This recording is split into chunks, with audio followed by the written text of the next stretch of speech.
Dalam dunia yang semakin terbuka, mobilitas informasi, pengetahuan, paham dan ideologi turut bergerak secepat cahaya menyasar setiap individu dan kelompok dimanapun berada.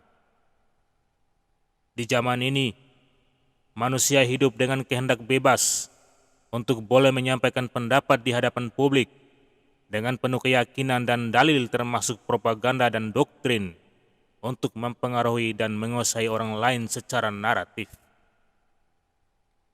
Jauh sebelum semua suku, agama, dan adat istiadat bersatu dalam Negara Kesatuan Republik Indonesia,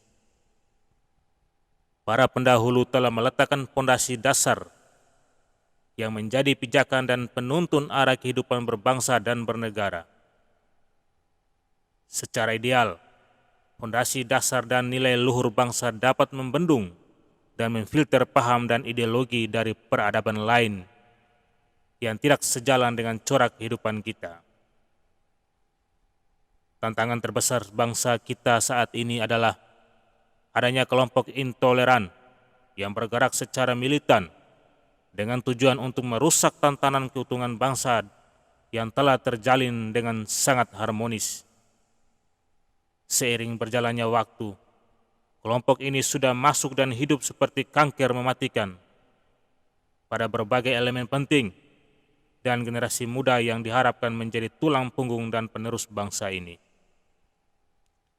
Satu hal yang perlu disyukuri adalah kita sebagai orang Nagekeo yang masih kental mempertahankan budaya Saotenda, rumah, sebagai titik 0 kilometer, tempat berkumpul, berbagi kasih dan bertukar informasi demi membangun kehidupan yang sejahtera dan harmonis. Di dalam rumah kita akan berbicara dari hati ke hati dengan penuh kedamaian untuk meluruskan yang bengkok dan menata kehidupan di masa yang akan datang dalam kebersamaan dan keberagaman. Dalam cakupan yang lebih luas, tempat ibadah juga menjadi rumah penuh kedamaian dan oase yang selalu menyegarkan dengan ceramah atau khotbah tentang hidup berdampingan di tengah keberagaman sebagai wujud nyata dari iman kepada Sang Pencipta.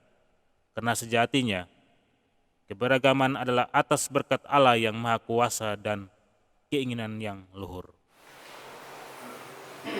Assalamualaikum warahmatullahi wabarakatuh. Waalaikumsalam warahmatullahi wabarakatuh. Shalom. Shalom. Salve. Salve. Om Swastiastu. Om Swastiastu. Namo Buddhaya. Namo Buddhaya. Salam kebajikan. Salam kebajikan. Selamat pagi semua.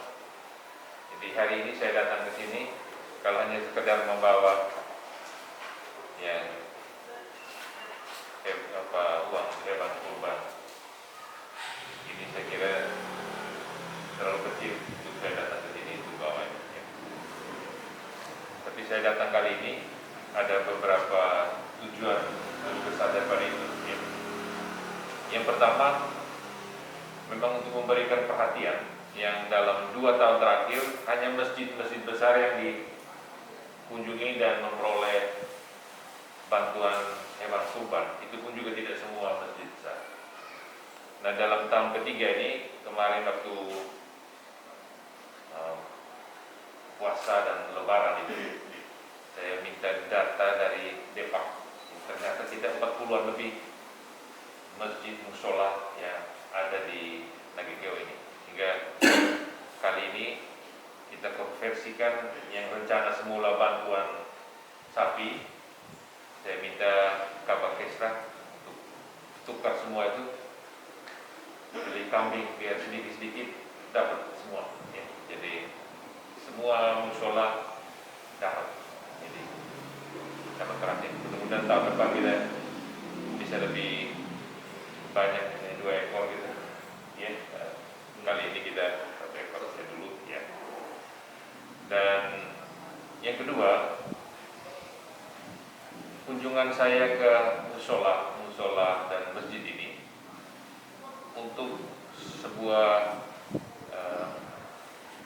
peringatan, ya. Kita mengingatkan betul dalam suasana COVID-19 ini ketika kita juga lebih banyak berada di rumah, berhubungan dengan alat ini, HP Android ini kita secara individu, informasi itu masuk ke ruang privat kita tanpa ada kesempatan untuk kita konfirmasi, karena kita kurang berinteraksi dengan orang lain di luar itu. Dan ini sangat berbahaya, sehingga saya mengunjungi masjid musola ini untuk mengingatkan bahwa saat ini tidak hanya COVID yang mengancam kita, tapi juga paham-paham radikal yang masuk melalui Android ini dan melalui HP ini, dan dia masuk ke ruang privat, ke anak-anak kita, ke adik-adik kita, dan kita tidak punya kesempatan untuk diskusi. Ya. Mereka bisa langsung berinteraksi di sini dan kita kaget saja nanti terjadi sesuatu. Saya ingin mengingatkan kita bahwa nikmat yang kita peroleh saat ini, kemudahan kita hidup, fasilitas yang kita peroleh, ini semua karena kita berada dalam sebuah negara bangsa yang sejak semula Bapak bangsa kita sudah dengan jernih meletakkan dasar bagi kita semua, yaitu keyakinan bahwa negara bangsa kita, NKRI kita ini, itu ada karena berkat Allah yang Maha Kuasa. Jadi itu tertulis dalam muka 5 undang-undang dasar kita. Jadi kita tidak mengandalkan pada kekuatan manusia, apalagi kelompok saja, ya, baik itu suku, ras, agama, apakah itu orang Jawa, Sumatera, atau hanya agama Islam, Hindu, Kristen, Buddha, tidak. Ini atas perkenan Allah, ya, atas rahmat Allah yang Maha Kuasa, ya, dan didorong, ya, oleh keinginan luhur kita. Jadi para bapak bangsa, para pemuda, para orang tua yang hidup pada zaman itu meyakini bahwa manusia ini diciptakan menurut citranya, dan kita sama. Tidak ada cerita satu manusia yang lebih istimewa dari manusia lain atau derajatnya lebih tinggi. Sehingga kita sama-sama pada waktu itu memperjuangkan kemerdekaan. Dan atas ikhtiar yang berulang-ulang dan dalam waktu yang panjang, akhirnya Tuhan atau Allah itu meridhoi itu. Kita diberi kemerdekaan. Jadi ikhtiar kita mendapatkan hasil kemerdekaan itu. Nah, apa yang kita miliki saat ini, perbedaan, keragaman, mulai dari Aceh sampai Papua, dari Myanmar sampai Rote, ya.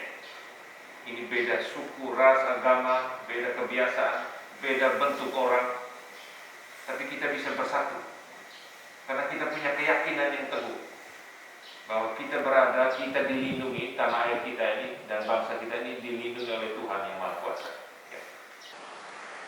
Musola, masjid, kapela, gereja, ya, fasilitas ibadah kita harus bisa menjadi tempat untuk kita membangun akhlak bangsa kita dengan baik.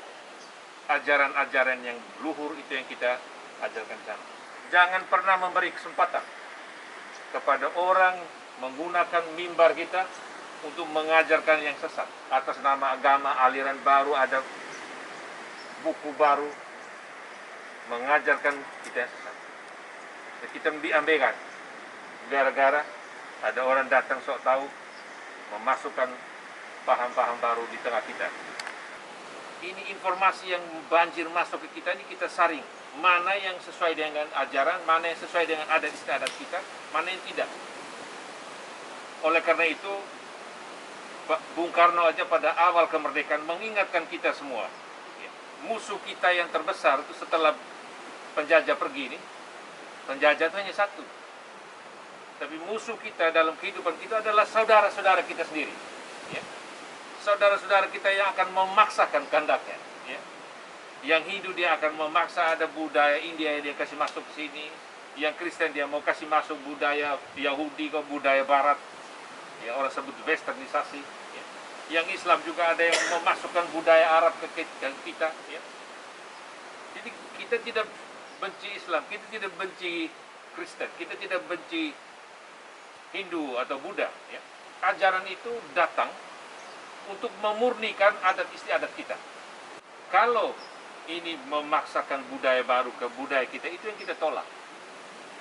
Nah, ini yang ingin saya sampaikan melalui kunjungan saya ke fasilitas ibadah ini. Ini sebuah kekayaan kita yang saat ini bangsa-bangsa lain itu heran sekaligus iri. Kenapa ini bangsa, negara kebangsaan kita, negara NKRI kita ini, yang begitu berbeda-beda, pulau begitu banyak, suku begitu banyak, manusia juga bentuk macam-macam, ya, agama, istiadat macam-macam, kok bisa aman bersatu? Karena keyakinan. Negara lain mungkin dibangun atas fondasi yang tidak seperti kita. Fondasi kita itu adalah keyakinan. Dan bahwa perbedaan ini mesti kita kelola, dan itu tugas pemimpin.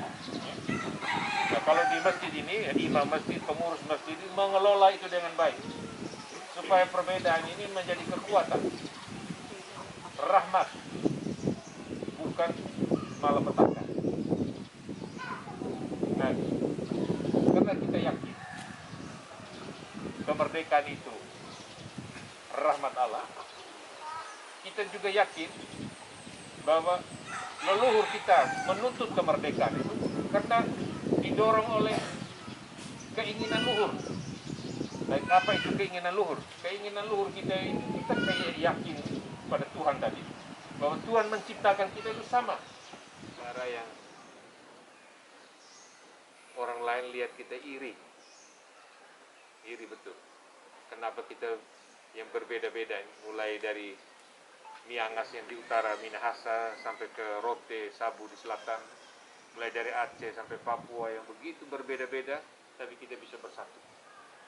Ini semua bukan apa-apa, ini semua atas berkat Allah, ya, sehingga kita masih bisa kuat, bersatu, tetap menjalankan kehidupan ke depan. Sehingga saya ingin meyakinkan kita semua bahwa COVID ini tidak ada apa-apanya.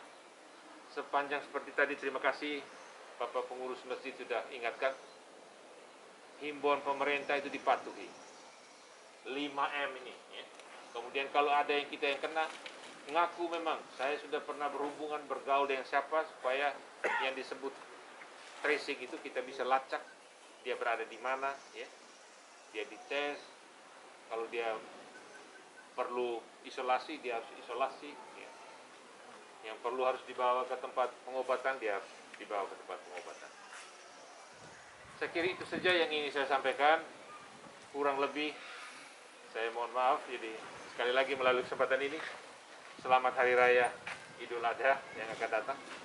Mohon maaf lahir batin. Jadi mudah-mudahan mereka yang berkekurangan bisa mendapat bagian kesenangan di hari raya itu. Terima kasih. Wassalamualaikum warahmatullahi wabarakatuh. Salam. Shalom. Salve. Salve. Om Santi Santi Om. Om Santi Santi Santi Om. Nama budaya. Nama budaya. Salam kebajikan. Salam kebajikan. Selamat siang.